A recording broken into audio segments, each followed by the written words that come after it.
به نام خداوند فرهنگ و مهر. در این قسمت از سرمشق هفته قصد داریم با همدیگه مصرع رسید مژده که آمد بهار و سبزه دمید رو بنویسیم. این مصرع یک نگاه دیگه ای میخوایم بهش بکنیم از لحاظ نوشتار.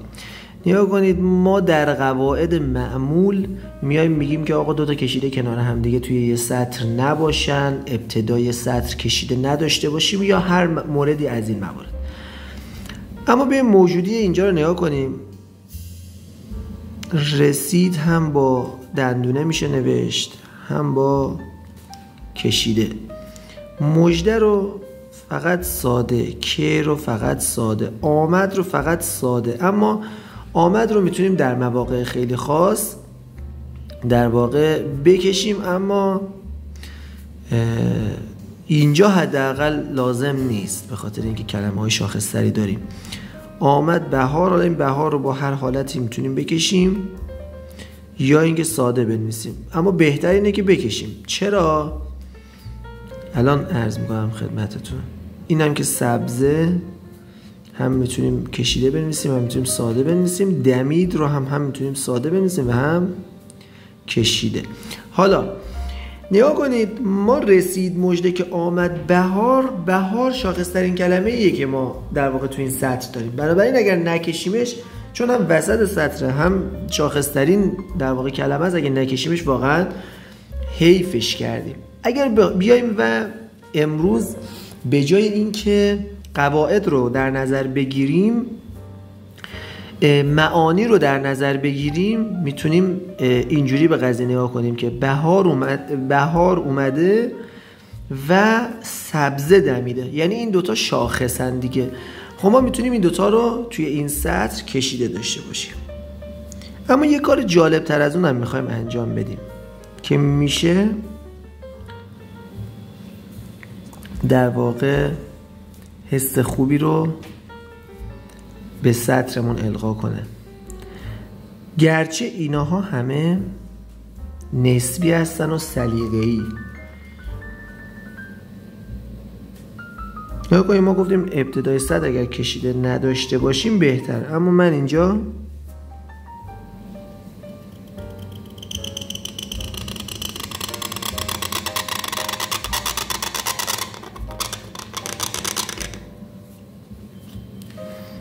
میام و رسید رو میکشم، در صورتی که گفتیم قرار هست اون دوتا رو بکشیم. چرا؟ به خاطر اینکه اگر بیایم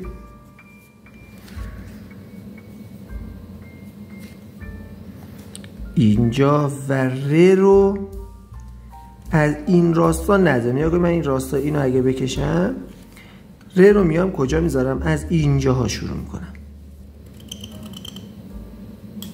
انگار که سطر در واقع از اینجا شروع شده اما کشیده داره از بیرون میاد. این چه حسی رو میده؟ حس رسیدن از جایی که اینجا نبوده، یعنی اینکه ما اینجا بودیم اما این کشیده ابتداش بیرون بوده. حس رسیدن رو بهمون القا میکنه.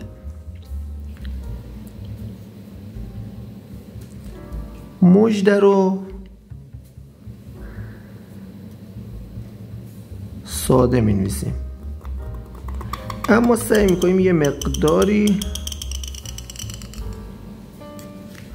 قطر این ر رو حفظ بکنیم. چرا؟ چون که کنارش کشیده بوده و یهویی از در واقع قطر زیاد به قطر خیلی نازک نیم. چرا؟ چون که بعدش هم مفرداته. از زیاد یک کم کم بیایم داخل قطر متوسط، بعدش بیایم داخل فضای کوچیکی که دال و ه و بقیه موارد دارن. نیا کنین، یک چیزی که باید خیلی رعایت کنیدش اینه که شما وقتی اینجا دال رو نوشتید،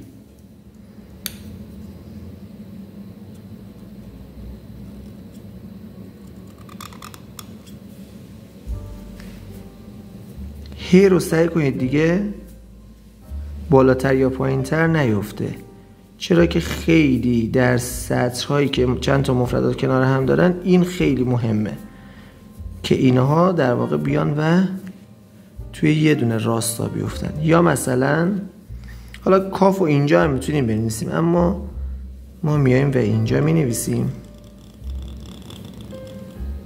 چرا که این فضای کنار هم بودن اینها فضا رو زیبا کرده. یا این که اینها بتونن کنار هم قرار بگیرن بدون بالاتر بودن یا پایین تر بودن، یا مثلا این فاصله با این فاصله برابر باشه، اینها خیلی حس خوبی رو میتونن به خطتون بدن.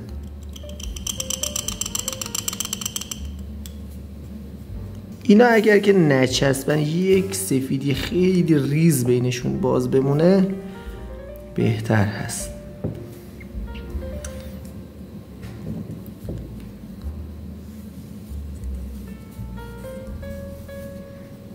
رسید مژده که مد رو اینجا می نویسیم.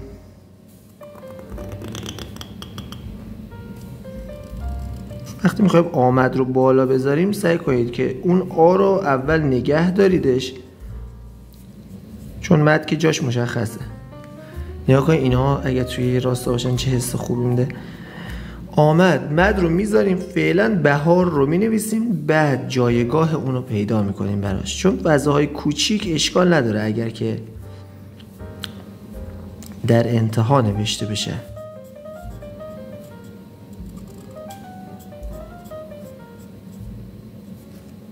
نگاه کنید برای اینجور ه ها این پایینی رو که نوشتیمش، نگاه کنید اولا که توی کشیده‌های دوردار یکم اینو به سمت پایین تر میدیم، اما توی کشیده‌های تخت این حرکتش رو یکم افقی تر میکنیم. توی ویدئوی مربوط به ه میتونید دقیق ترش رو ببینید. خب اینو که نگاه کنید دقیقاً از یک سفیدی اگه اینجا بمونه از اینجا بذاریم باید یک عرض قلم فاصله باشه. خب حالا این یک عرض قلم رو میذاریم و مینویسیم دیگه، یعنی کار نداریم به این که اون بالاش چی هست.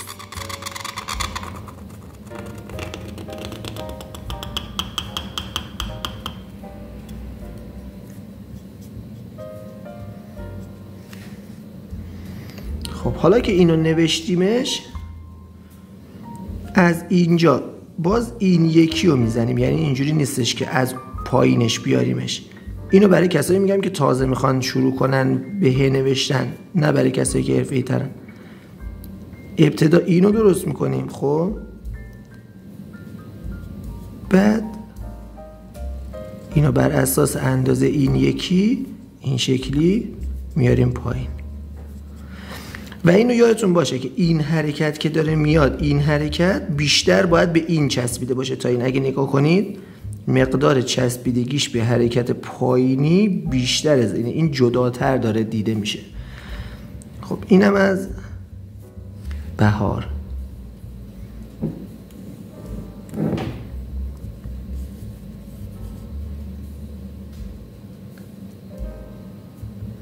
خب فقط ما میایم اینجا ر رو می نویسیم،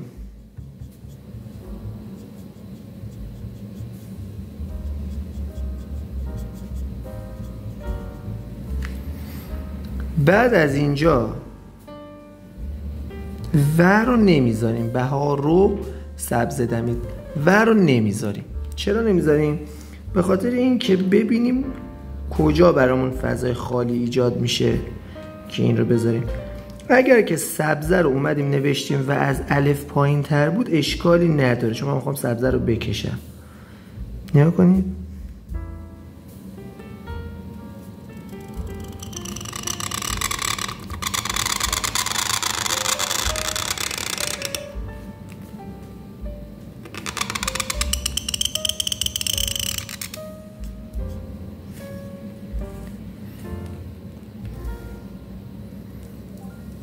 حالا و رو میتونیم اینجا با یک اختلافی بذاریم، میتونیم هم با اختلاف نذاریم.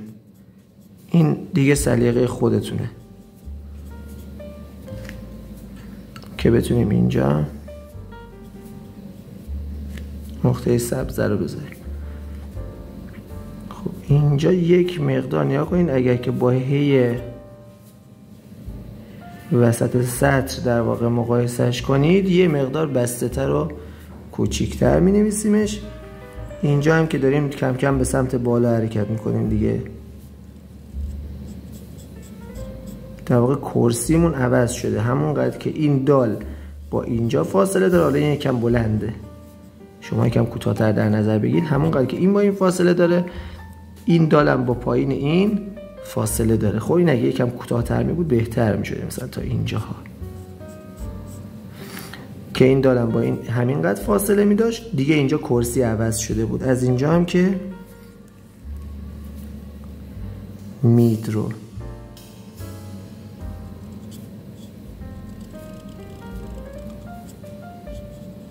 البته ترکیب‌های مختلفی میشه روی این سطر زد، اما ما میخواستیم که یه مقدار در واقع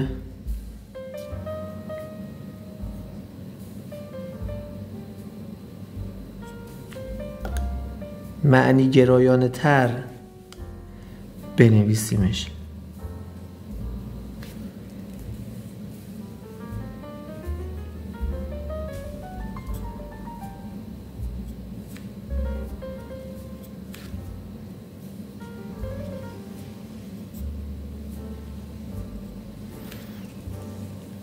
رسید مژده که آمد بهار. نگاه کنید اینم حالا یه فاصله از اینجا یه فاصله از اینجا سعی میکنیم که وسط اینجا اینو این شکلی در بیاریم. اینم سعی میکنیم کوچیک بنویسیم چون هم کنارش اون سرکش کاف هست، هم فضای در واقع جمعی هست. اینجا خیلی بسته شده. پس شد رسید مژده که آمد بهار و سبزه دمید. یک ذره اگر ما جا می داشتیم دمید رو می بردیم جلوتر، فضای نقطه هاش باز می شد و می تونستیم اونجا نقطه هاشو بذاریم و بهتر جلوه بکنه. امیدوارم که از این ویدیو لذت برده باشید و استفاده کرده باشید. خداوند یار و نگهدارتون.